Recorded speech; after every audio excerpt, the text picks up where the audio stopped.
मी सगळ्यांना शांततेचं आवाहन आपल्या माध्यमाने इथे करू इच्छितो आणि मला वाटतं याच्यामध्ये जर कोणी दंगल भडकवण्याचा प्रयत्न करत असेल तर त्याच्यावरती देखील कठोर असं शासन जे आहे ते झालं पाहिजे. बघा अबू आझमी सारखी जी आता शब्द जे आहे ते माझ्या आता तोंडात आले होते, पण त्याच्यावरती माननीय उपमुख्यमंत्री मोदयांनी पण सांगितलेलं आहे की त्याच्यावरती जे आहे त्याला महाराष्ट्रामध्ये राहण्याचा अधिकार नाही. त्यांच्यावरती जे आहे ते देशद्रोहाचा कलम जो आहे तो लागला पाहिजे. आणि मी आपल्या सगळ्यांच्या माध्यमाने इथून सांगू इच्छितो की प्रतापगडच्या पायथ्याशी अफजल खान की कबर तो झाकी थी, औरंगजेब की कबर अभी बाकी है. अरे ज्यांनी त्यांच्या कार्यकाळामध्ये किती लोकांच्या कबरीवरती जाऊन जे आहे हे पुष्पगुच्छ जे आहे हे वाहिलेले हे प्रश्न जे आहे हे जाऊन त्यांना पहिले विचारले पाहिजे. आणि ज्यांनी हिंदुत्व सोडलं त्यांना जे आहे मोदीजींवरती बोलण्याचा अधिकार नाही आहे. त्यांना त्यांची जागा जी आहे ती लोकांनी या इलेक्शनमध्ये जे आहे हे दाखवून दिलेली आहे की हिंदुत्व सोडल्यामुळे जे आहे ते काय होतं. पानिपत जे आहे विरोधकांचं करण्याचं काम त्या निवडणुकीमध्ये लोकांनीच केलेलं आहे आणि मला वाटतं आत्ता तरी ह्याच्यातून काहीतरी बोध घेतला पाहिजे. आज प्रत्येक डोंबिवलीकरासाठी कल्याणकरासाठी अभिमानाचा आणि आनंदाचा क्षण आहे, दिवस आहे. आज शिवजयंती निमित्त राज्याचे उपमुख्यमंत्री एकनाथ शिंदे साहेबांच्या शुभ हस्ते छत्रपती शिवाजी महाराजांचा अश्वारूढ पुतळ्याचं अनावरण जे आहे आज डोंबिवलीच्या छत्रपती शिवाजी महाराज चौकामध्ये झालेला आहे. हा चौक जो आहे तो अगोदर घारडा केमिकलच्या नावाने ओळखला जायचा. त्याची ओळख पुसून या चौकाला नवीन ओळख म्हणजे छत्रपती शिवाजी महाराज चौक हे आजपासून देण्यात आलेलं आहे.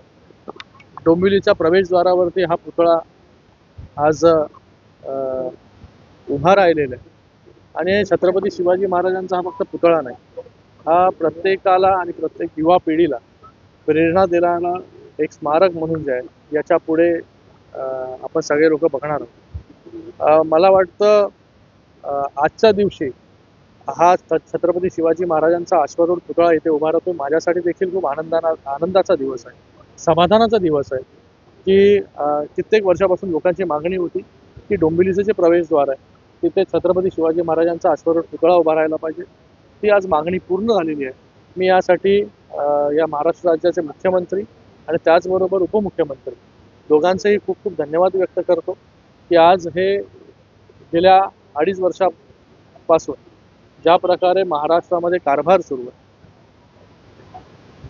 जो निधी लागला या कल्याण लोकसभेसाठी तो निधी देण्याचं काम तेव्हाचे मुख्यमंत्री एकनाथजी शिंदे साहेब असतील, उपमुख्यमंत्री देवेंद्र फडणवीस जी असतील, आताचे मुख्यमंत्री देवेंद्र फडणवीस जी असतील आणि उपमुख्यमंत्री एकनाथ शिंदे साहेब असतील, नेहमी त्यांचं बारीक लक्ष जे आहे ते कल्याण लोकसभेवरती राहिलेलं आहे आणि कल्याण लोकसभेच्या विकासासाठी ज्या ज्या गोष्टी लागतील त्या गोष्टी देण्याचं काम केलेलं आहे. मी सगळ्यांचं खूप खूप शासनाचं त्याचबरोबर महानगरपालिकेचं देखील खूप खूप धन्यवाद इथे व्यक्त करतो. खासदार साहेब आपण जर बघितलं तर नागपूरमध्ये दोन घटनांमध्ये दगडफेक झाली, पोलिसांना पण झाली. तुम्ही नागरिकांना आव्हान काय करणार संघटनेचं आव्हान?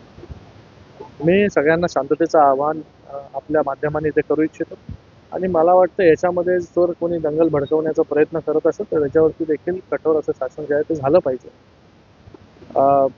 आज पूर्ण महाराष्ट्रामध्ये